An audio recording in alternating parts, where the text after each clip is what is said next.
we can get started.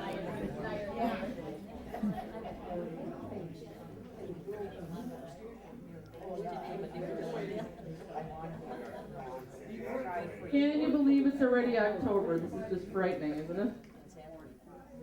You're right, I know. It's supposed to be nice this afternoon.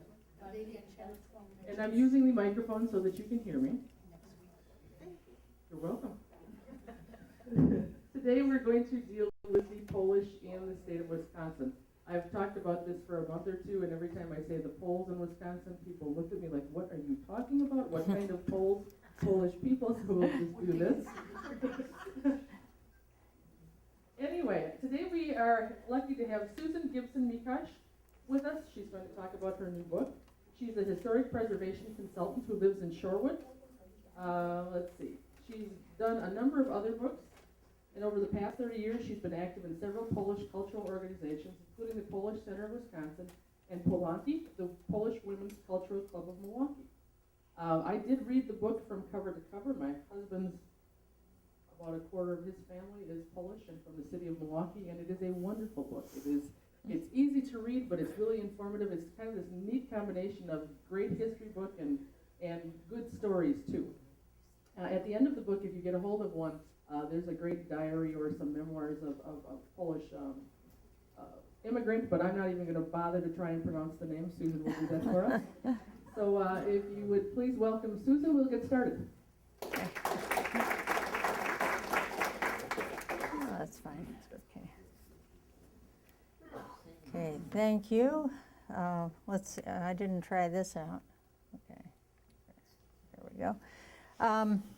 Yes, this little book, which came out last year, is one of the series that the Wisconsin Historical Society has, called People of Wisconsin.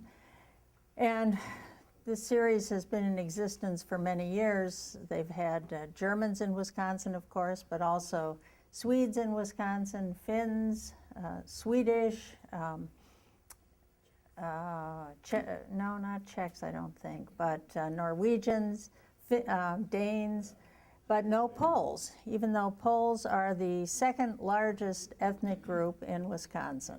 So this filled in a gap in that series, and I was very honored to be able to write it because I'm not Polish myself, but I'm Polish by marriage and sort of by affiliation. I've been, as Beth said, very active in the Polish community in Milwaukee and have quite an interest in Polish culture. So it was a lot of fun to delve further into the history of Polish immigration to Wisconsin.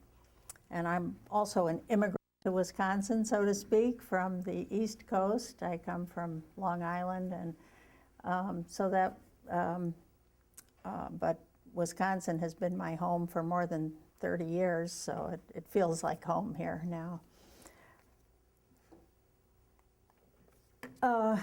Poland is now, we now know it as a, let's see, is there a laser pointer on this? Yes. Lights? Oh yeah, lights turned in. Okay, laser pointer is, I think this one. Okay, little great. red one. Okay, thanks. We now know Poland as a medium-sized country in the middle of Europe, sometimes thought of as Eastern Europe, but it's really Central Europe. However, what a lot of people don't realize is that Poland, at one time, was a very large and powerful country. In the 17th century, Poland was the largest country in Europe. It was united with Lithuania at the time, and the most powerful country, at least in Central Europe. This situation didn't last, however, due to a variety of internal causes and external aggression by its neighbors. Prussia, Prussia was a group of, at that time, ununited states. Austria and Russia. Poland underwent a series of partitions where those imperial neighbors took pieces of Polish territory in 1772, 1793, and 1795, so that by 1795, Poland had totally ceased to exist as a country. So the period that we're going to be talking about in the 19th century, when most of the immigration or emigration from Polish lands took place, the Polish people were not citizens of any nation called Poland. They were citizens of either Russia, one of the Prussian states, or Austria. So this makes it very difficult when we're trying to, for example, determine how many Polish people came to the United States. It's very difficult to count because when they arrived here, they were often counted as Russians, Prussians, or Austrians, not always as Poles. Poles have played a part in American history almost from the very beginning. Polish glassworkers came to Jamestown in 1608 to help build and man glassworks in the Virginia colony. And throughout the colonial period, small numbers of Poles, mainly skilled workers, came for individual reasons. The American Revolution attracted 100 or so democratic-minded Polish adventurers. Best known are General Tadeusz or Thaddeus Kościuszko, a Polish military hero who also helped Americans win independence from Britain by designing, he was a military engineer for the most part, and designed important fortifications. Then he returned to Poland, where he died trying to achieve the same freedom for his homeland. General Kazimierz Pulaski was the father of the American cavalry, and he was killed in the Battle of Savannah. After Poland was partitioned by Prussia, Russia, and Austria in 1795, small numbers of Poles emigrated to the United States in search of political freedom. However, the greatest wave of Polish immigration to the United States occurred in the period between the 1860s and the outbreak of World War I. This immigration was dominated by peasants who were seeking a better standard of living. And because the motivation was primarily economic, this emigration movement is referred to, or was and is referred to, as for bread. In Polish, it's za chlebem, for bread. Economic conditions for peasants across Europe at this time were very harsh. There were famines. Peasants did not own very much land, if any. They had recently been freed from serfdom, and if they owned any land, it was generally very small parcels, hardly enough to sustain a family. So there was a great deal of movement throughout Europe where peasants would, who were able to leave their farms, would go to industrial centers to seek wage labor, or they would go abroad. So this was the period when you had massive emigration from many countries in Europe, including Poland. The peasants, the Poles who came to America during this emigration phase were primarily, as I said, peasants, which means farmers. It's not a pejorative term, it just is a term that refers to people who make their living by farming. So, I don't know if this microphone is working anymore.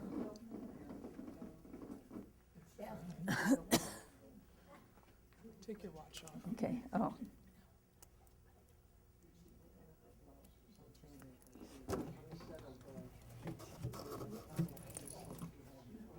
Now try.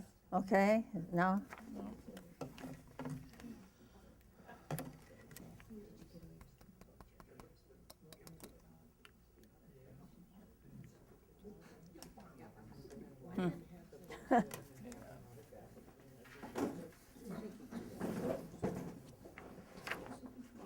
Feel free to interrupt me anytime, by the way, if you have questions.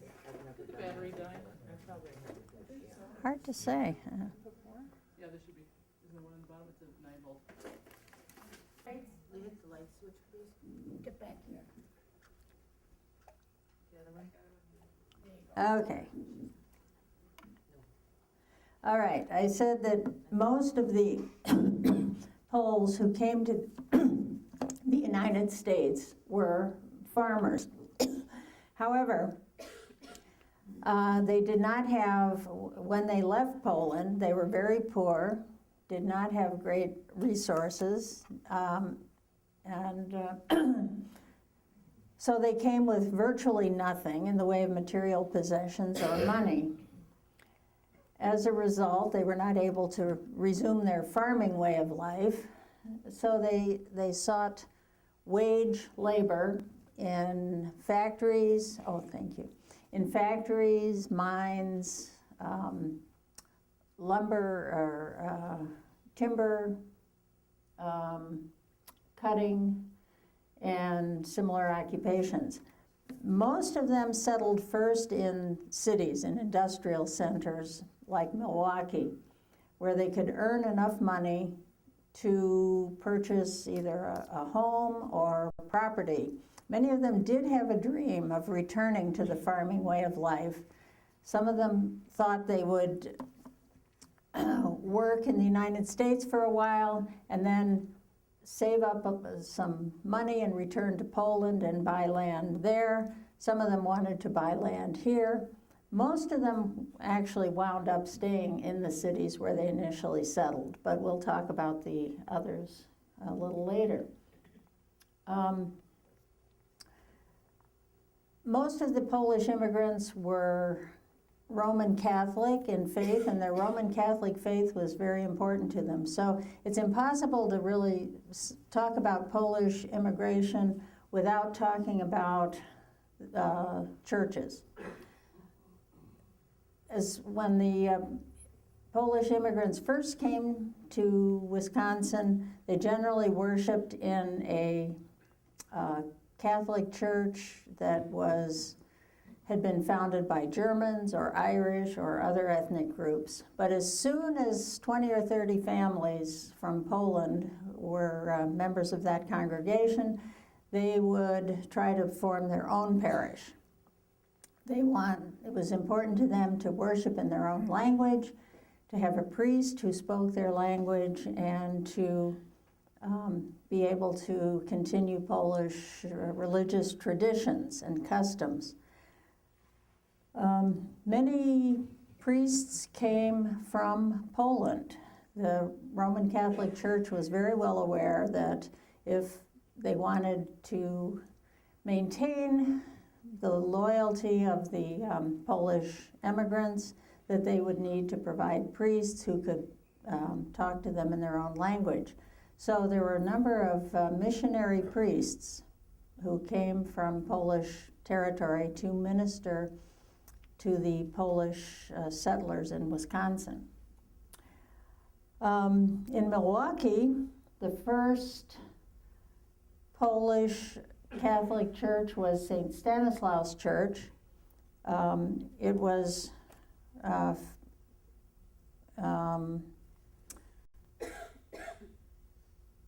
founded in, I think it was 1866, and it was just a little, the settlers purchased a little Lutheran church at the corner of what was then 5th and Mineral Streets. It was about 30 families who formed this parish, and it was one of the earliest Polish parishes in the United States. It was the third well, it was the first urban Polish parish and about the third or fourth in the entire United States. The first one was actually in Ponta Maria, Texas, and Parisville, Michigan was very early, and also Polonia, Wisconsin, very early. But this was the first urban Polish parish and possibly, and either the first or second school, Polish school in the United States. So Wisconsin has a number of firsts. Polish settlement in Wisconsin was very early and very numerous. So Wisconsin is an important center of Polish settlement in the entire United States. And in fact, I don't know if you knew that Wisconsin is the most Polish state in the United States in terms of percentage of Poles. Doesn't have the highest number, but almost 10% of Wisconsin's population has some Polish heritage, and that's the highest percentage of any state. The congregation of St. Stanislaus continued to grow very quickly because in the 1870s, Poles were really flooding into the United States and especially into Wisconsin. So that 30 families very quickly outgrew that initial little church building. They built a larger church a few blocks away, and if you go to Milwaukee today, you see this building from the highway. It's right off I-43. The domes have been are slightly different, but this is known as the Church of the Golden Domes. Even this church became too small, as this is located on the south side of Milwaukee. And as more and more immigrants came, more churches were split off, sort of would give rise to daughter parishes. And the next one was St. Hedwig's, which was on the east side. And St. Hyacinth was founded in 1883. And, this is St. Hyacinth.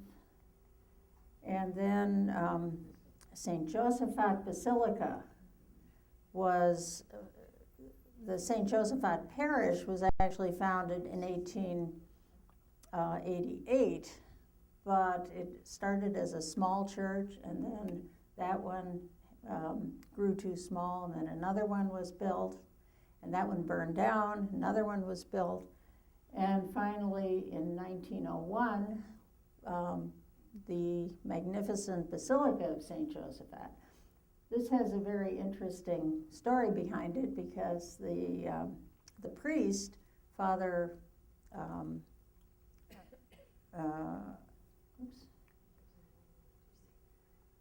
Gruska was he was a blacksmith, and he had been to Rome and saw St. Peter's Basilica in Rome and thought this would be a good model for a church in Milwaukee.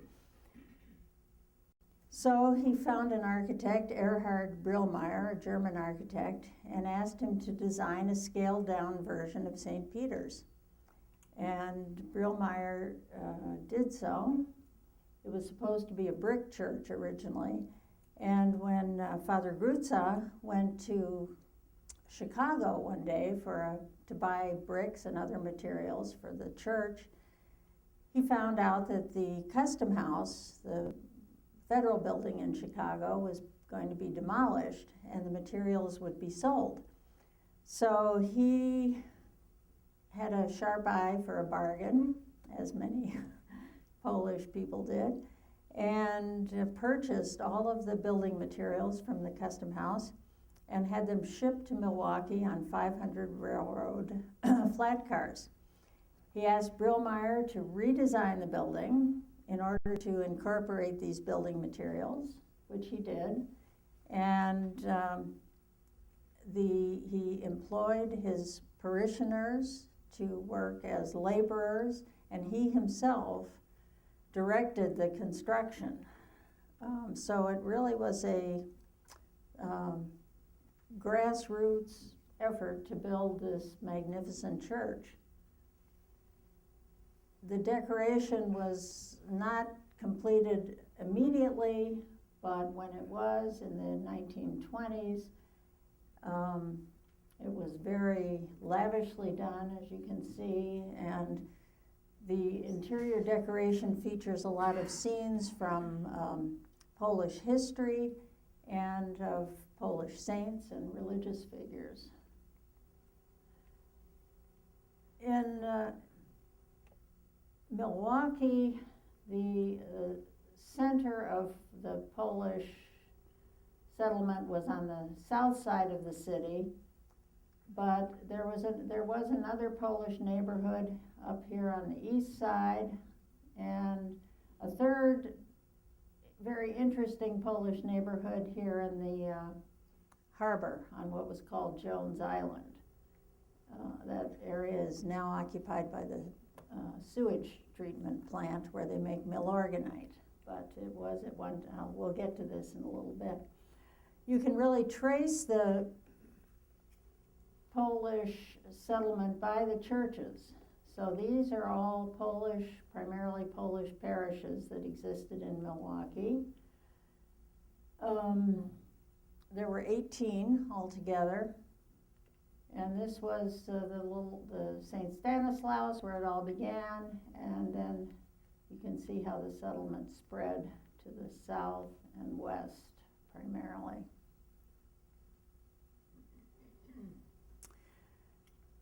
The Polish people who came to Milwaukee and built these magnificent churches themselves lived very modestly.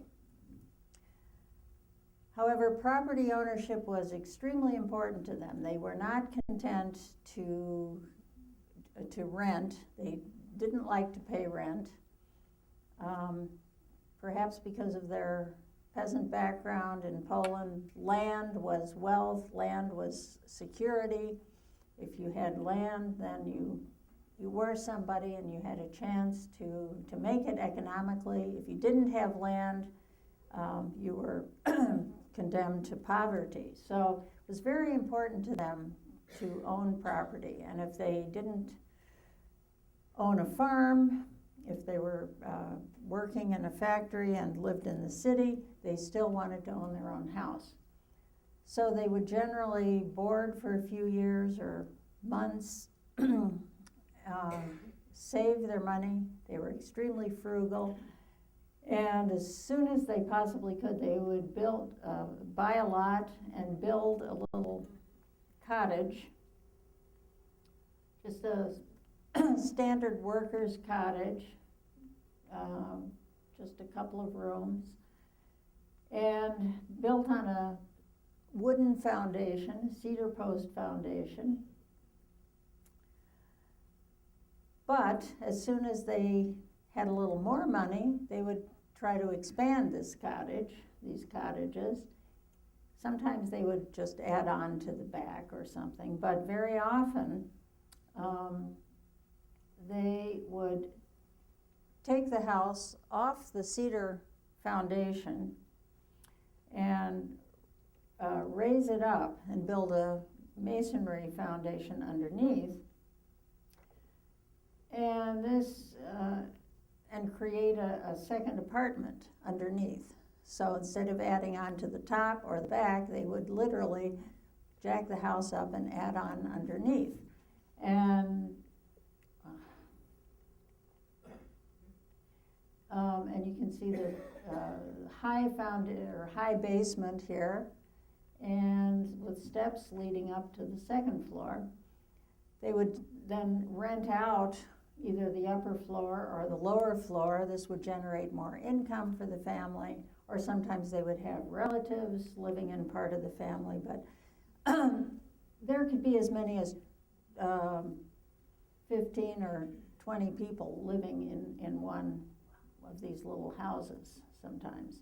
Another thing they did was to build a rear cottage. I mean, these were long, narrow lots, and sometimes they would put another cottage in the rear, or they would take the original cottage and move that to the rear and build a new one in the front.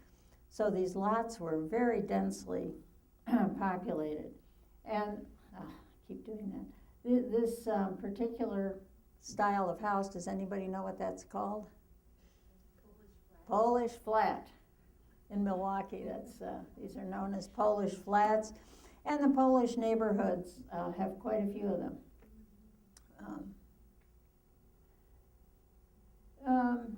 But they people very quickly became acclimated to life in Milwaukee. This is Sylvester Gerda and his wife Victoria. They became American citizens.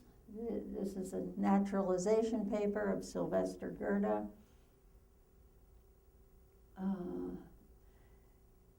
They built, in addition to churches, they built monuments to Polish and American national heroes. This is Tadeusz Kościuszko, who I mentioned, who was, along with Kazimierz Pulaski, were the Polish Americans here were very proud of these heroes who were not only Polish heroes, but also American heroes. And this sort of symbolized their feeling about being Americans. They were very proud of their Polish heritage, but they were also very proud to be Americans. This statue was erected by Polish immigrants right in the area of the Basilica just a few years later. The Basilica was completed in 1901, and this statue was erected in 1905. And when it was dedicated, the newspaper said 60,000 people came to the dedication of this statue. That's an incredible number of people. That was the entire Polish population of Milwaukee at the time, and people did come from outside of Milwaukee, from Chicago. It was a very big deal. And even a bishop came from Poland and to speak at the dedication of this monument. The Polish neighborhoods were entire neighborhoods. They centered on the church, but they also had stores, taverns, parks. This is a butcher shop, obviously, and you can see the Polish sausages and hams hanging. I mentioned that there were 3 distinct Polish neighborhoods. The largest one was on the south side of the city, and the south side of Milwaukee was predominantly Polish, not exclusively, but the Polish people really were the predominant ethnic group on the south side. On the northeast side, there was a much smaller enclave of Polish settlement that settled on, or centered on St. Hedwig's Church. This is on Brady Street, if you're familiar with Milwaukee. And this is Pulaski Street. That's very often in the Polish neighborhood. Some of the streets were named after Polish heroes. So this was Pulaski Street. This is in the St. Hedwig's neighborhood on the east side off of Brady Street. It was originally, you can see it's kind of a crooked little street, and at an odd angle. It's not on the regular grid. It runs sort of diagonally and has a little crook in it because it started as a ravine. And it was just a little ravine that was gradually filled in and then eventually paved over and became Pulaski Street. So it's unusual because the houses sit at an odd angle. this is another grocery store in the on the east side area of Milwaukee. And then I mentioned that third neighborhood, Jones Island. This was a marshy peninsula in Lake Michigan. It's not really an island, it's more of a peninsula, but started out as just kind of marshland. But in the 1870s or the late 1860s, a few fishermen from the Kashubian region of Poland, this is the area of Poland on the Baltic Sea,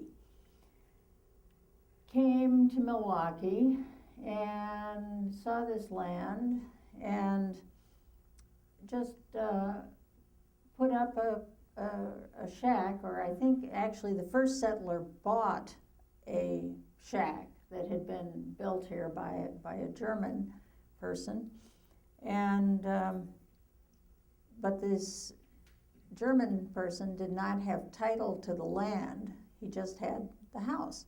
So the Kashubian person bought the house, and then he wrote back to his neighbors in Poland, and several more came, and then more and more came. And as they saw it, nobody in particular owned the land, nobody was occupying it, so they just started building houses. They filled in the land, it was very low and marshy, so they started filling it in, sort of like, in the Netherlands or places like that, and building more houses. And by 1900, there were about 200 houses here occupied by fishermen from the Baltic region of Poland. And they were also, they were Polish, but they spoke a distinctive dialect called Kashubian, which had some elements of, so it's hard to exactly characterize it, but some German elements in the language, and they made their living by fishing, whereas most of the Polish immigrants who came here made their living by farming. These people in Poland on the seacoast were fishermen, and they took up a fishing way of life on Jones Island as well. In the summers, they would be out in the fishing boats, and in the winters, they mended their nets. Often the men also worked in factories during the winter. They, for the most part, belonged to St. Stanislaus Parish on the mainland, and they would take boats over. Children, I've heard stories that children would even swim across to go to school on the mainland. Yeah.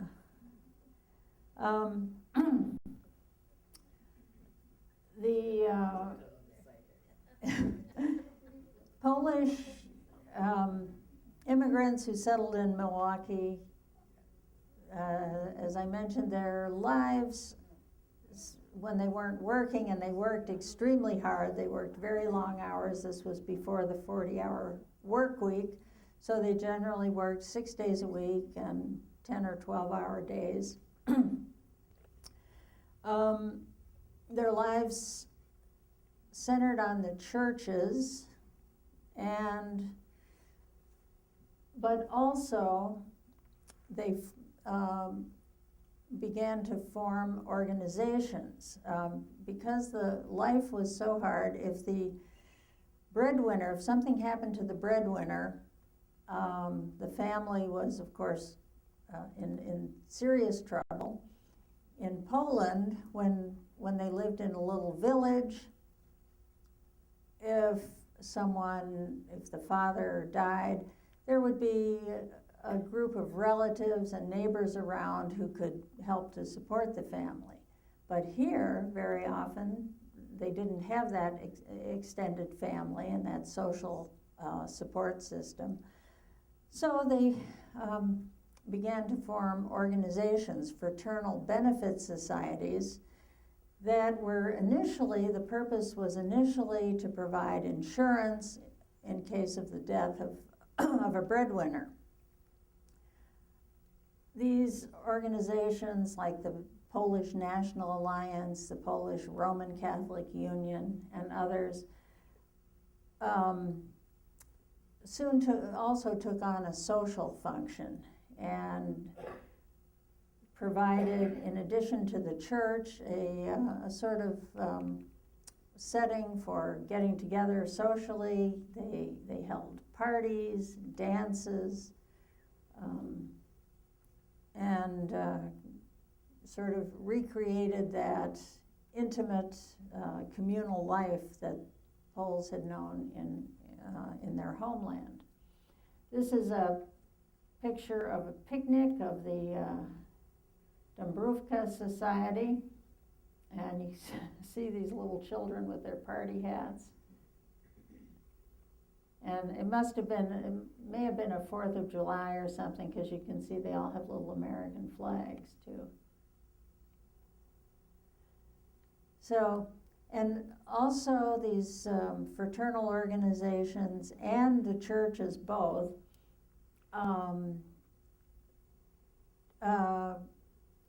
were also formed little cultural and artistic groups. So this is pardon? Yeah, okay, it's okay. This is a performers in a play. Not sure exactly what the play is, but it's performed by the St. Augustine Society. It's a play. They're Jan Kiliński, play of Jan Kiliński. So it looks like it must have been some kind of a Polish patriotic play. You can see people dressed up in Polish peasant costumes and military costumes. So they, both through the churches and through other organizations, carried on artistic traditions of Poland, and there were also many singing societies.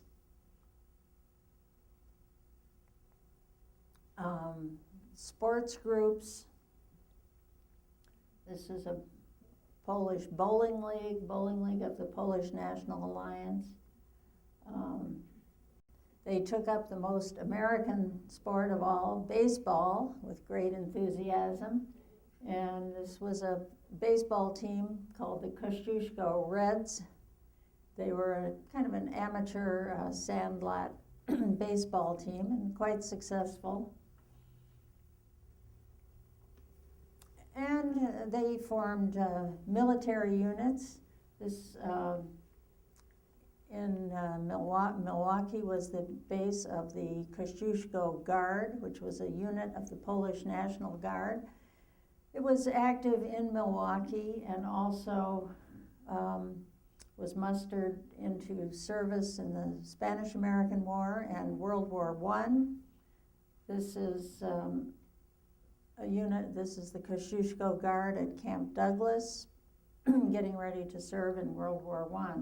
They also served in World War II, and then were subsequently disbanded. Poles were active in all areas of life, in political life and public life. They published a variety of newspapers in the Polish language. This is Michael Kruszka. He was an educated person from Poland, although from a peasant family, but he was educated. And he came to Milwaukee and founded a newspaper called the Courier Polski, the Polish Courier, in 1888. And this became the first successful Polish language daily newspaper in the United States. And it continued to be published up into the 1960s. He had a brother, Wacław, or Wenceslaus Kruszka, who was a priest. And these two brothers were very important in Milwaukee public life. Michael, the newspaper editor, and he also served a couple of terms in the state legislature. And his brother, the priest, Wenceslaus, was pastor of St. Adalbert's Parish in Milwaukee. And both of them were firebrands of a sort. They were extremely patriotic. They agitated for larger Polish role in political life, and especially Father Kruszka in the church life. They were constantly advocating for the use of the Polish language in public schools, and for the role of the church schools, and for a Polish bishop to be appointed. And of course, they didn't quite achieve that in their lifetime, but we now do have a Polish archbishop in Milwaukee. And Father Kruszka was also a historian, an amateur historian. He wrote a multi-volume history of Poles in America, which has been translated into English recently, and details, it's incredibly detailed. He talks about virtually every Polish parish, every individual Polish parish that was founded in the United States, including Wisconsin. And this is a very important source, and it was very valuable to me, of course, in writing my little book on Poles in Wisconsin.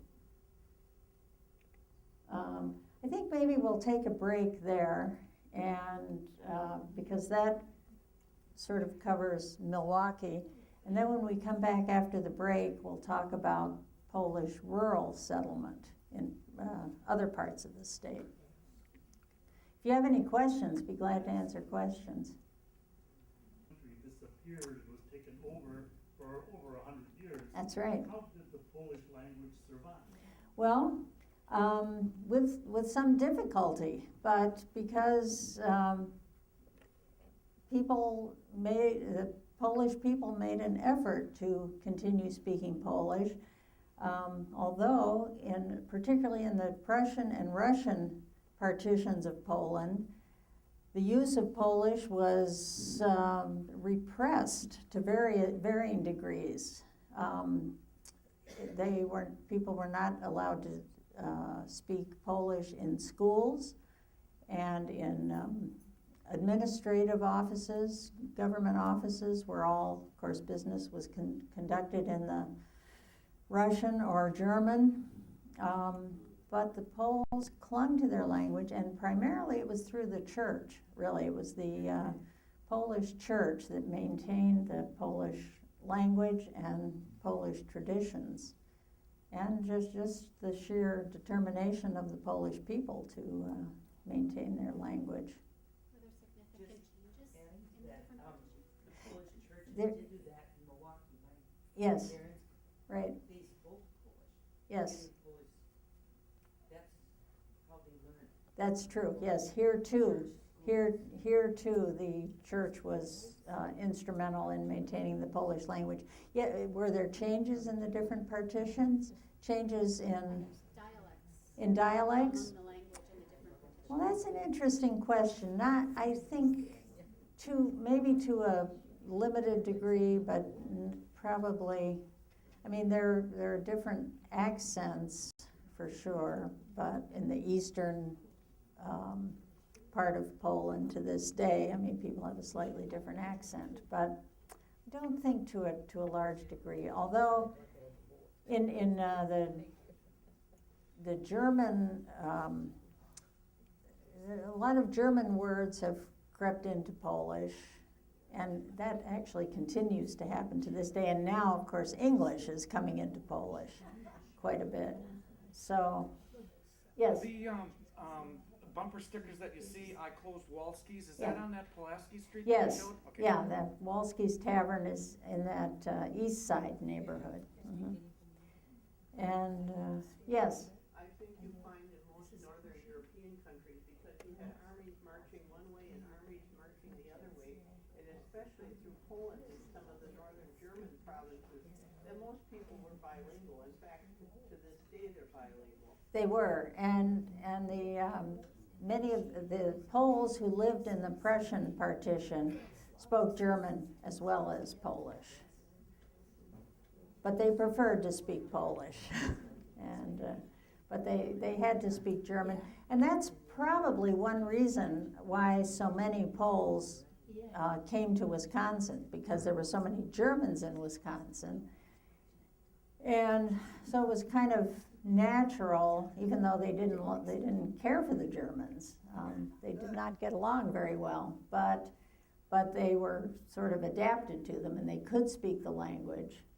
And there was also a great deal of advertising, marketing going on in Europe and in the Prussian partition of Poland from Wisconsin. Land agents would market real estate in Europe, trying to get settlers to come over. Yes?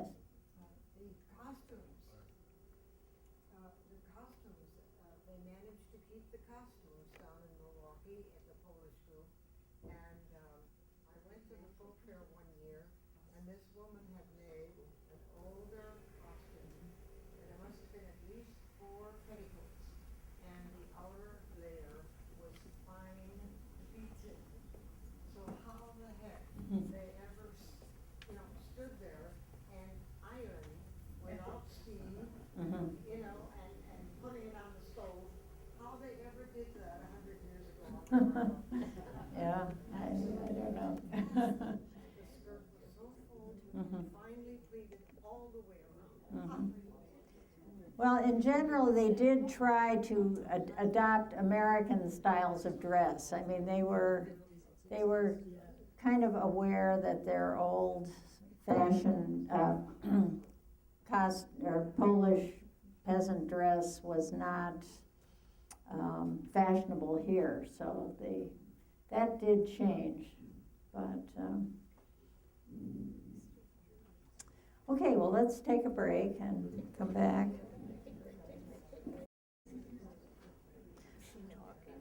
All right, I mentioned that Wisconsin is the most Polish state in the United States. About half of the Poles in Wisconsin settled in the Milwaukee area, but the other half are scattered around much of the rest of the state. Now, that Father Kruszka, who wrote the history of Poles in Wisconsin and in the United States, said that it's difficult to list all the places where the Poles are. It's easier to say where they aren't. And that's sort of true of Wisconsin as well. And from talking to a couple of you at the break, it seems that Sheboygan is one of those places where they were not, so, to a great extent. But in many other areas of the state, they did settle. This is Milwaukee, and also, of course, Racine and Kenosha. This whole southeastern industrial area attracted quite a few Poles.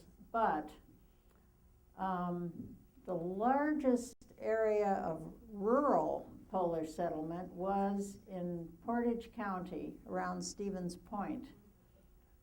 And that spread into neighboring Marathon County and Clark County. There was also quite a substantial Polish settlement in Manitowoc and nearby Two Rivers. Also around Green Bay in Brown County. Kewaunee County had a number of Poles as well.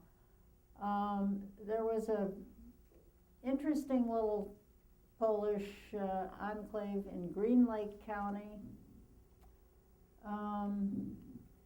Taylor and Russ County, the Poles went to the North Woods to work in the lumber camps. They settled around Lake Superior, where they worked on the docks. and here also in the North Woods, the lumber camps. There was another Polish concentration, doesn't really show up on the map because it wasn't numerically large, but in Polo County was and still is, very heavily Polish, especially around Independence and Arcadia to a little lesser extent. And that was related to another Polish enclave right across the river in Winona, Minnesota. But the Polish settlement in Polo County was a little different. The Poles came from Silesia, from just about 2 villages in Silesia, which is in southwestern Poland. And so those Poles and independents have a little bit different ethnic background. I mentioned the Kashubs, that was also a different ethnic subgroup of Poles, and the Silesians similarly.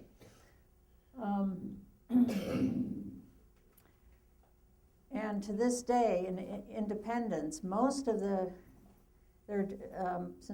the people are descended from people who came from these 2 villages in Silesia, there are just not very many different last names. I mean, you see these same last names over and over again in independence, and that's because that area has remained pretty rural until recently.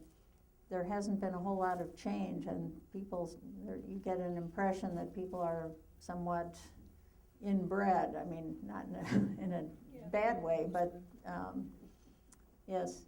On those Poles from Silesia, how did they differentiate from all the Germans that came from Silesia? Yes, they did, because they were Polish. They spoke Polish, and they were Catholic, and these were the 2 criteria. I mean, I mentioned that Poles and Germans often lived side by side, and they could communicate with each other, but the distinction was the Poles spoke Polish, and they were generally Catholic, whereas the Germans spoke German and were generally Lutheran, although there were German Catholics as well. Yes. Most of the names end in ski? That's a popular ending, but not entirely. They also end in CZYK or EK, or there are a number of different endings. But ski is popular. Ski means from that place. So if somebody was from Poznań, his name might be Poznański, meaning a guy from Poznań. So you can see that Poles were pretty widely distributed across the state with, concentrations here in central Wisconsin, here in the northeast. Okay. We're just going to talk a little bit about this area of central Wisconsin around Portage County, because that was not only one of the earliest Polish rural settlements in the United States after Panna Maria, Texas, and possibly Parisville, Michigan, but it also became the largest rural Polish community in the United States. Yes? What brought them to the Portage area? Well, What was the reason there were so many of those 3 counties? yeah, land, basically, because farming. They wanted to, and it was also, some of this was sort of happenstance too. A particular individual happened to come there, settle there, and wrote back to friends and neighbors in Poland, brought them over, and pretty soon there was a group of them. It was mostly sand countries Well, sand, and also, because the Poles came relatively late. They came after the Germans, after the English, or the Yankees had already settled in Wisconsin and taken up most of the prime farmland. By the time the Poles arrived, what was left was the land that was called cutover land. That the lumber companies had come and cut down all the good timber and then left the stumps and the stones and the sand. And many people didn't want to bother. I mean, the Yankees didn't want to bother clearing that land. It was just too much work. And but the Poles and some of the Scandinavian groups also, that was all they could afford. They didn't have enough money to purchase prime farmland.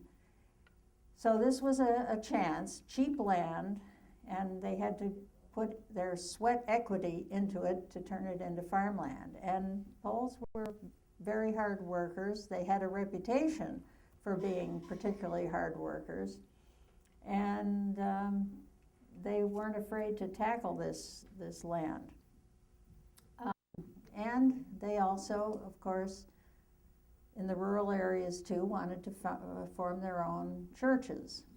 So they formed a little Polish church, St. Joseph's, which they, at what was called Polo Corners, right outside of Stevens Point.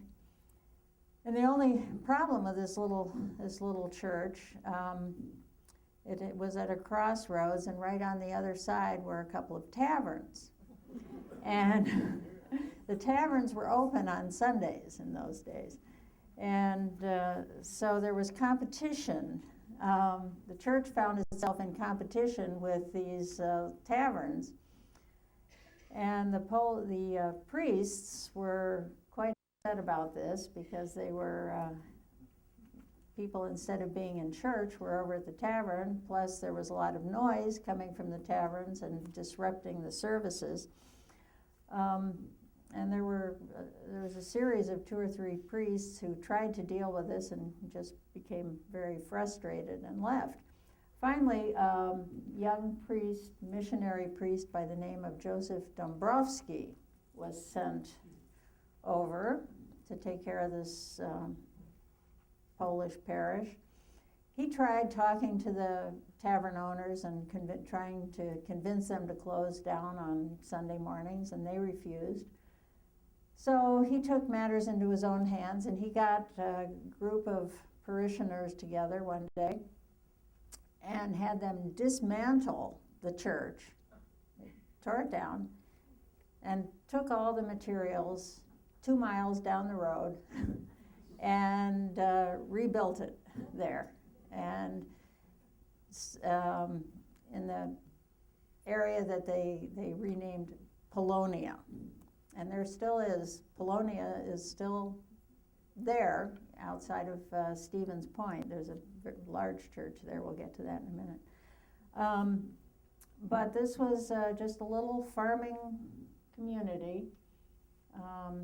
That little wooden church that they rebuilt in Polonia, 2 miles from Poland Corner, didn't last very long. It burned down under very suspicious circumstances. And the tavern owners apparently weren't very happy about losing their source of revenue, so they were suspected of arson in that case. However, they needed a larger church anyway, so they rebuilt in a much larger church. And when that became too small, they built an even larger church in Polonia. And this church was supposed to be, at the time it was built, the largest rural Catholic church in the United States. I can't prove that, but that's what it was said to be.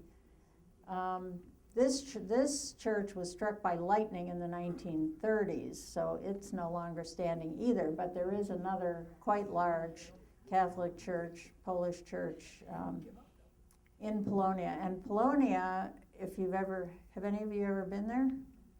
Yeah, there's not very much there except for the church. And,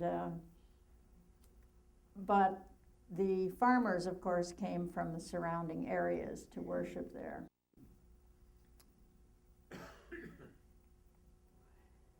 And, yes? There's a saying in Sheboygan County, if you're German, you'll never marry a Dutch girl. Uh-huh. And here's my Dutch girl. Okay. We've been married 55 years. That's great. Yeah. Yeah.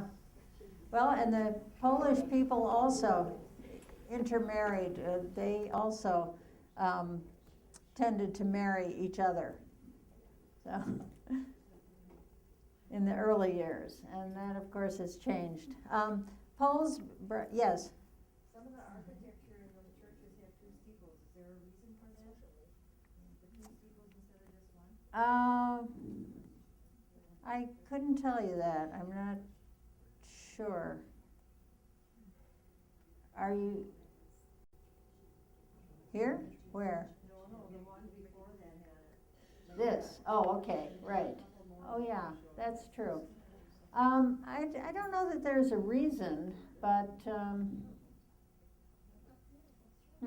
that's a good question. In general, the churches were not, I don't think you could really say they were direct copies of Polish churches for the most part. They were, the church architecture tended to reflect more church architecture that was common here.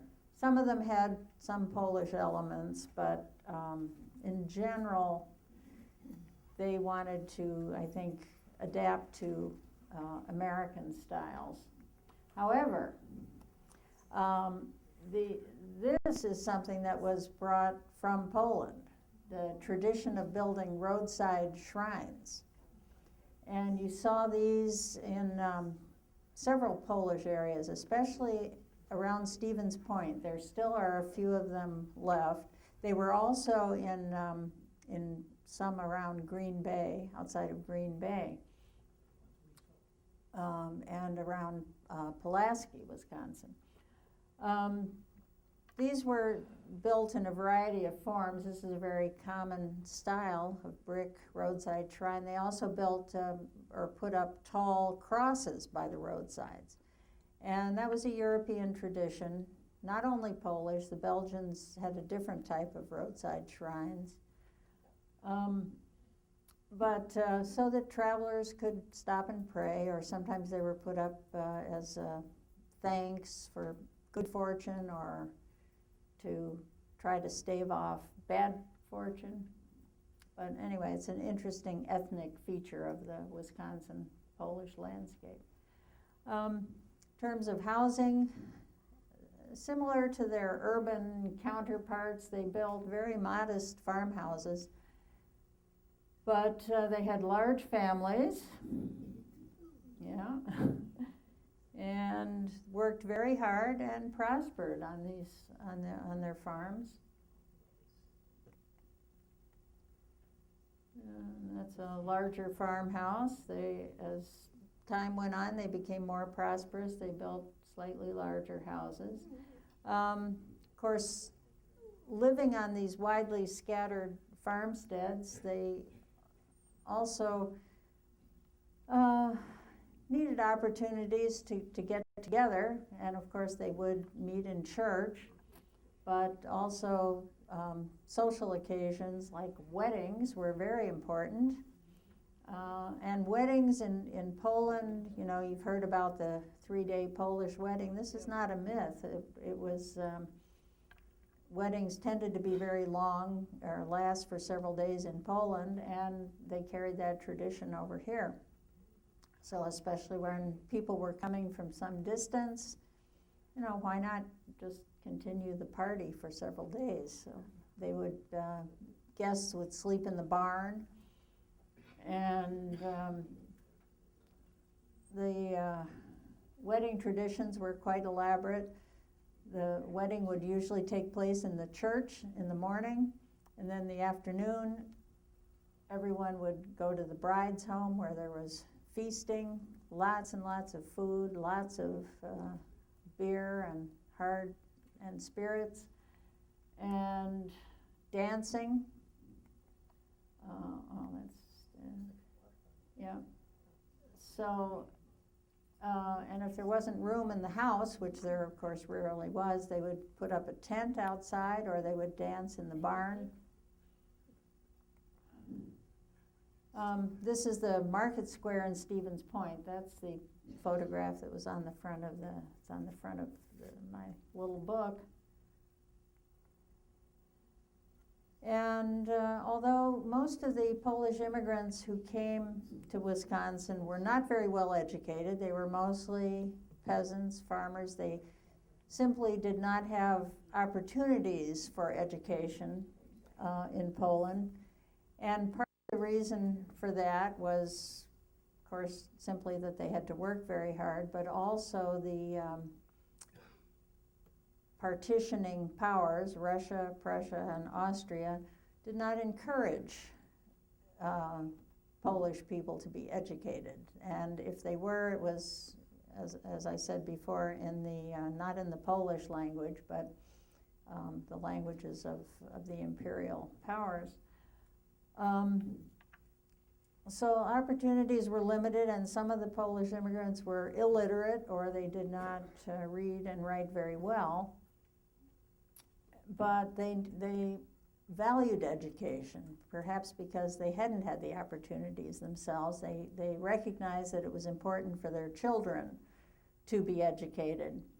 And almost every Polish parish had a school associated with it. And most Polish parents chose to send their children to the parish school rather than the public school. In the public schools, they would learn English, whereas in the Polish schools, they would learn Polish. And they wanted their children to retain the Polish language and knowledge of Polish traditions. So this was St. Peter's School in Stevens Point, and almost every Polish parish, whether urban or rural, had a school associated with it. Now, someone asked how people came to these rural areas and why they settled there. In some cases, like in the case of Polonia, it was just they were looking for land and happened to go to Stevens Point and found this land in what became Poland Corner. But in other cases, it was much more deliberate. And there were, just as today, there are businessmen always looking for an opportunity to make a buck. In those days, there were a lot of entrepreneurs as well. And when the timber companies abandoned the land that they had finished cutting, there were land agents who were ready to buy that up and resell it. And some of them targeted specific ethnic groups for one reason or another. And there were several land agents who specifically targeted the Poles, because the Poles had, as I said, a reputation for being willing to purchase this poor quality land and turn it into something. And they were thought to be solid citizens and reliable. So one of the land agents who specifically targeted Poles was someone named Jan Hofhag. He was a Norwegian, and he initially worked out of Milwaukee, but he bought a large tract of land up around west of Green Bay in what is now Pulaski, and formed this land company. He produced advertising circulars in Polish, which he distributed in Milwaukee and the East Coast, all over the United States, anywhere where there were concentrations of Polish people. He advertised his, now you were asking about language changes here. Farmy, there is a Polish word for farm, but this was an English word which was made Polish by putting a Polish ending on it. So that means farms. And and here again, colonies. That's a Polonized English word. In the colonies of Hoffa Park, Pulaski, Sobieski, and Krakow. So he gave Polish names to 3 of these colonies. Hoffa Park that's an interesting name too, because that's named after him, and that would be, and that A on the end, that's a Polish ending on his name, means Hofs Park, basically in Polish. So there definitely were interesting things going on with the language. But these farms in the eastern part of central Wisconsin, and you see these nice pictures of nice plump farm animals. And he also advertised that there would be churches, Polish churches in these colonies, and that the farmland was fertile and productive. He only left out a few things, that a few key elements, such as that all of the stumps that would have to be removed before the farmland became fertile and productive, and the fact that the people would have to build the churches themselves. That he didn't mention, but he did, to be fair, he did donate land for them to build a church on in Pulaski, and also later in Hoffa Park and Sobieski. So he donated land, and Franciscan friars came from Green Bay to build a church and a monastery. Just as similarly to the way they built the Polish flats in stages, they often built churches in stages too. And that happened here in Pulaski, where they started with the basement, or the kind of the first floor. When they ran out of money, they put a roof on it, and they worshiped there for a while. And then when they got more money, they eventually built a second story. And there's now a very large church, in Pulaski, which is a tiny little town. And the church really dominates. Here you can see another one of these roadside shrines. And this is a monastery over here.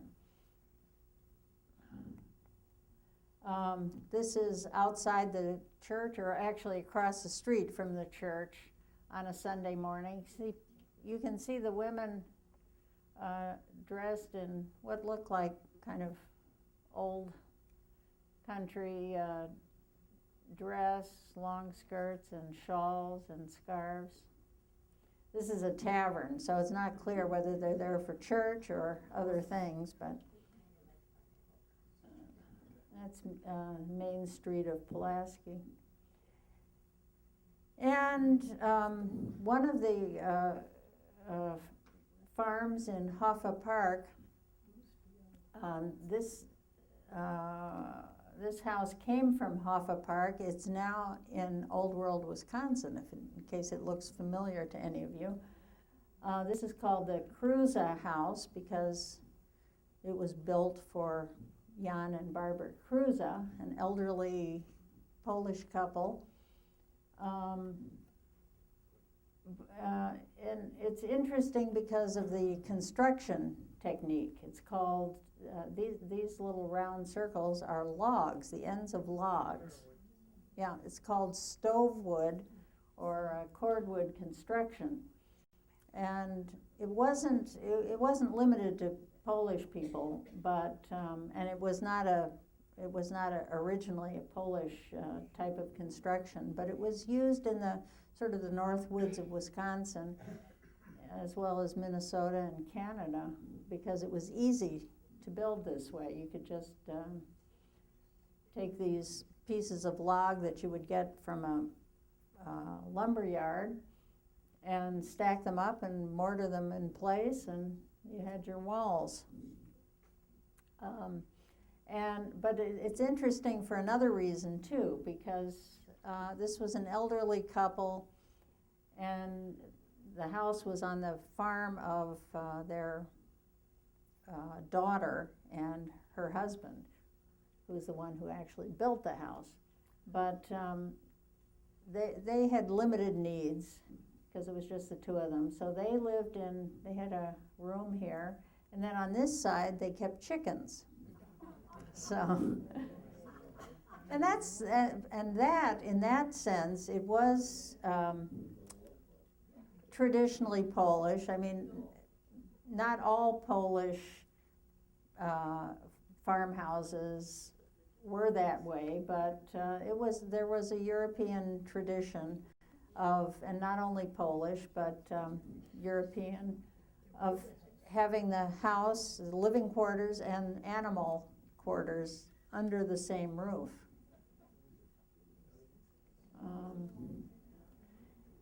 And here's a wedding party in Krakow, Wisconsin, which is in that area. And then I talked about Polo County. Here is the Church of St. Peter and Paul in Independence. This is a First Communion celebration at St. Peter and Paul. This is a tavern in Independence. Taverns were important gathering places. Just as in Poland, the village inn was where everyone congregated. Taverns were called the poor man's country club.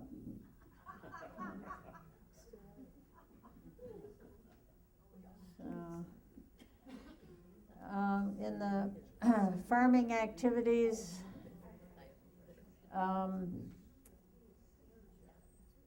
because threshing equipment was very expensive, people would share it, and farmers would form threshing parties and go from farm to farm to accomplish the threshing. And of course there would be big meals prepared for the workers, and it was it was a way for people to cooperate and socialize and get the tasks accomplished. This is a threshing party around Independence. And of course, life was hard, and sometimes it was short. This, I believe, now if anyone has has ever seen a photo like this, I'm really looking for more information or corroboration, but this is a photograph from Independence, and it's on the back. It indicates, it's in the Independence Public Library, but it indicates that this is a funeral gathering for this little boy whose name was Hilary Bouch, and that this was a gathering for his funeral, and he's, of course, just represented this way by an inset photograph. I'm not sure. Early version of Photoshop, somebody said. So I don't know if anyone has ever seen a photograph like that. I've only seen it there, and there are several of them. They have several others also in Independence. And a number of Poles also gravitated towards the North Woods because there was paid labor in the lumber camps. There was also as the timberlands receded, there was a movement to turn the North Woods into farmland. And this was sponsored in part by the Wisconsin Agricultural College, especially in the early part of the 20th century, from about 1900 to the 1930s. And ultimately, it really didn't work out very well. As you know, there are not a lot of farms in the North Woods anymore. It reverted back to forest and lakes and is now more of a recreation area. But many Polish settlers tried their hand at farming. This is a couple in Armstrong Creek, which was there are these little Polish enclaves. Somebody mentioned Thorpe, and Armstrong Creek is another little Polish settlement.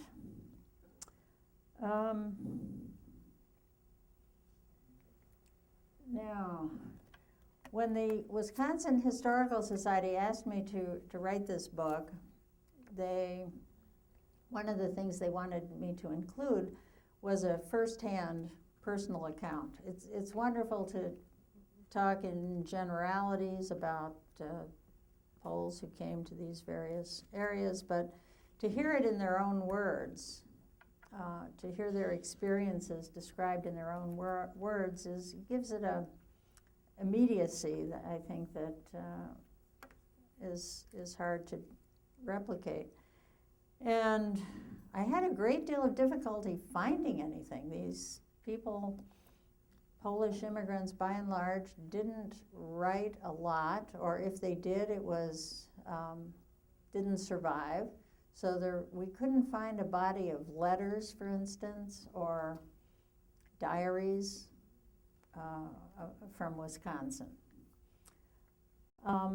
Eventually, just kind of by chance, I did find a memoir that was in the collection of the Polish Museum in Chicago, written by a Polish immigrant by the name of Maciej Wojda. Maciej is equivalent to Matthew. His last name was Wojda, W-O-J-D-A. And he came to Milwaukee in 1868 with his family. And after moving around a little bit, finally settled in Milwaukee. And in his 70s, he decided to sit down and write a memoir of his life. He described his childhood in Poland, how the family came over on a ship to Milwaukee, and their experiences and his experiences here. It's about 80 handwritten pages like this, written in Polish. And again, you were asking about language, and translating this was quite a challenge because he came from the Prussian partition of Poland and spoke German.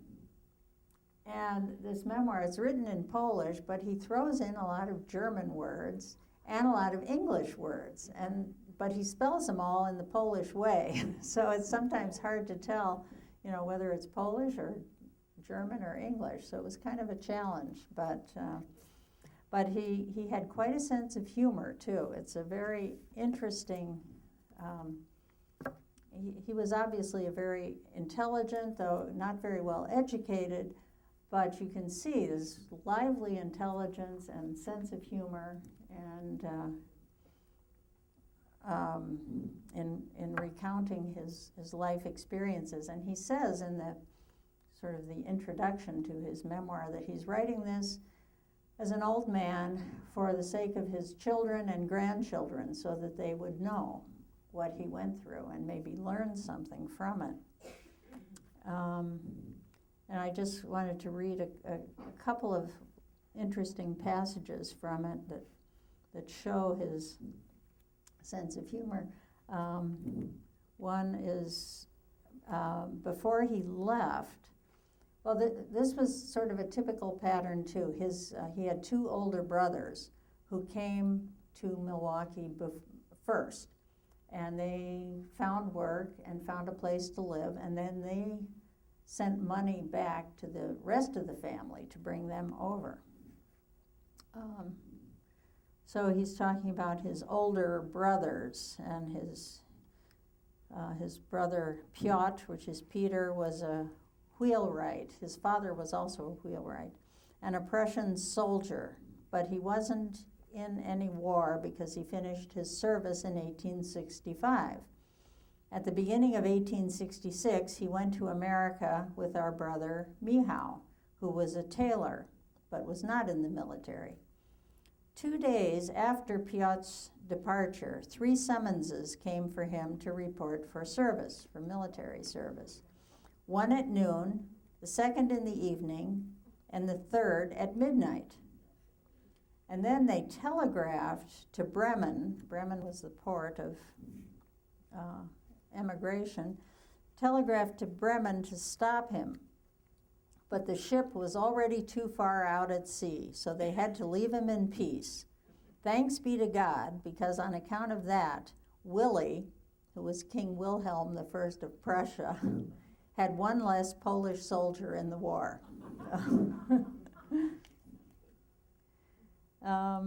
So then the rest of the family, as I said, came over. Maciej was about 14 when he came, so he was just a young boy. And they lived first with the brothers in Milwaukee. Then they went to work on a farm in Muskego. Then they bought his father bought a farm in Muskego, and not too long after that, his father died. So the family then moved back to Milwaukee. Maciej, as a young man, went to work in lumber camps in Michigan, which he said was a horrible experience, but he said he had to get it out of his system, but he didn't like it. He came back to Milwaukee and apprenticed as a carpenter and worked on a number of buildings in Milwaukee and also in Madison, and then came back to Milwaukee and settled there permanently. He found a wife there. He had been boarding with a German family, but he said they were, and they had 2 young girls who he kind of liked, especially one of them. And he said they were not those mean Prussians, but they were Belgian Germans, and that was somehow, and he said he could speak German with them perfectly, and that was not a problem. But then and they didn't even realize that he wasn't German because he spoke it so well. But he met a young Polish girl. He was out tending geese, or he had taken, for his mother had asked him to take some geese to a pond to drink. And somehow on the way there, he ran into someone he knew, a woman that he knew, and she had her niece with her, and he got to talking, and they became friendly, and he eventually married her. And he said I soon forgot about those other girls, because with this one I could speak Polish. Although I spoke German well, it is always nicer to speak one's own language than a foreign one.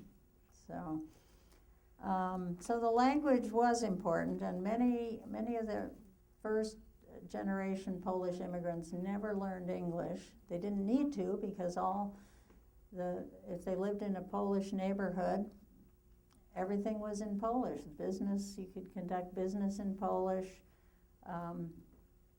The men had more need of learning English because often in the workplace they would have to use English. But women especially, if they didn't work outside the home, some did and some didn't, but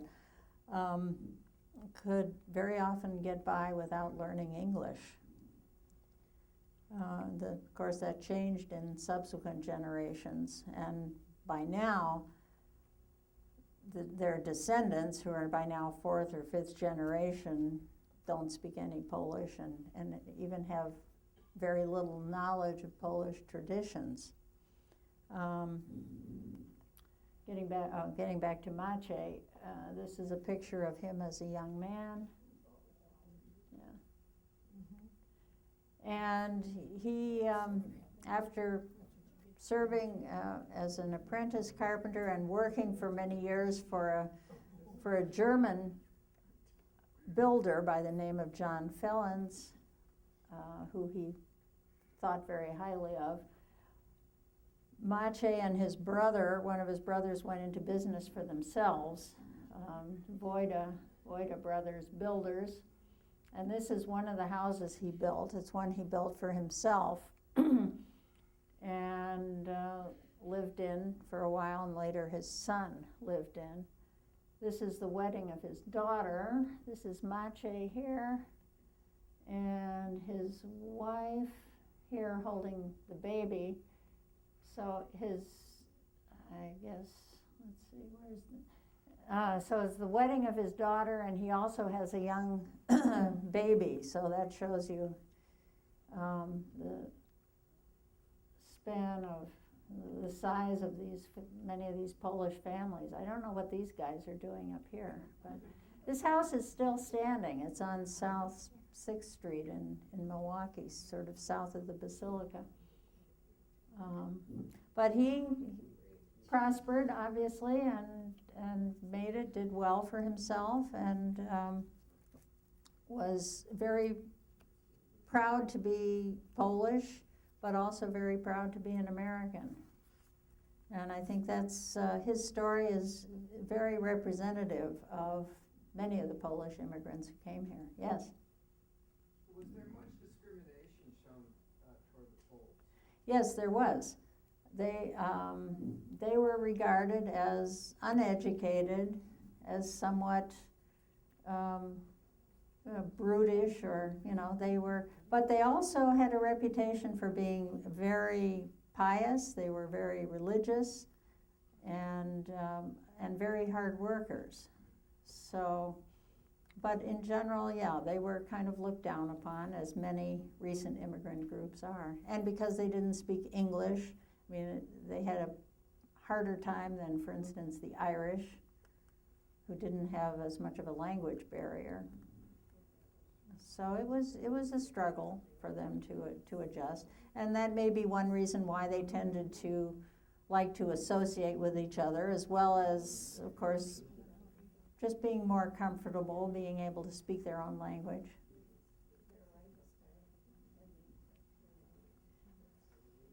Yes? I'm wondering if the Polish people were like us Germans back in the 20s and 30s when they went to church. The women sat on this side of the church and the men sat on that side. I don't believe so. I don't think they did. And Maciej describes, at one point, he and his wife attended a German church, because that's what there was where they were living. And he said that there was a custom there that was different from theirs in the Polish church, that you had to rent pews. And so he describes how he wanted to rent a pew in the back but he said everybody wanted to be in the back because you could come late and leave early. But he had to, there weren't any available in the back, so anyway, it was kind of funny. Yes? Did you research indicate what triggered the two waves of migration? There was one you were saying in around 1850s, 60s, and then there was another one shortly before World War I. Do you know what triggered those waves?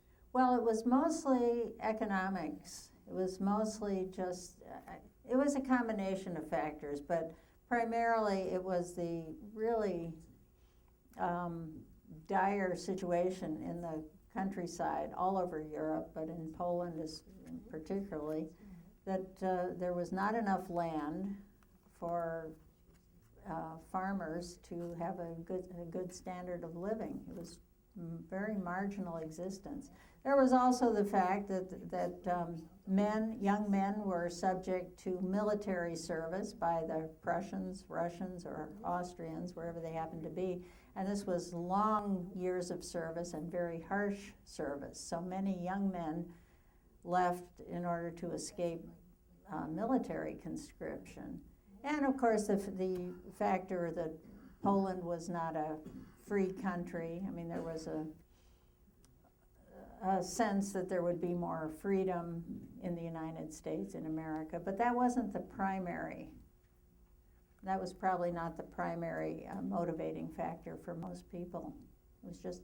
So there wasn't a more specific trigger, like, in Ireland there was potato famine? No. But it was just general economic conditions. Mm-hmm. Why didn't it happen earlier, or why did it happen in two distinct ways? Okay, well, it wasn't exactly two distinct waves. It didn't happen earlier because they could not leave earlier. They were only really, prior to the 1860s, Polish peasants, for the most part, were tied to the land, and they really could not leave. They were not free to leave. They were serfs, basically.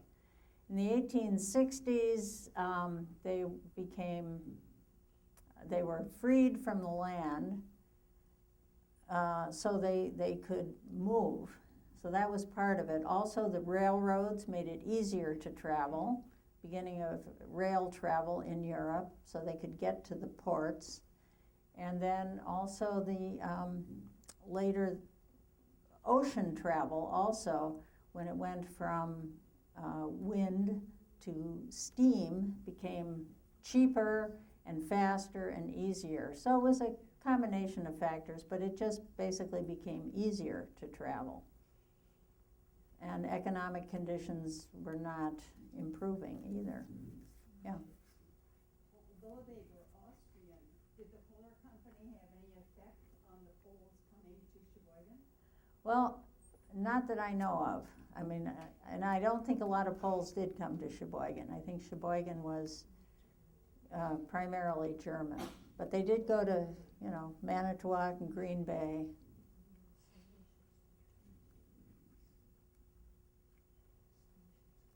So, any other questions? Okay. Thank you.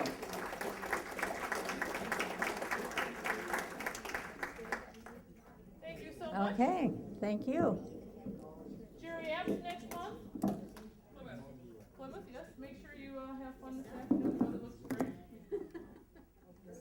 Doesn't it? Rain is supposed to stop.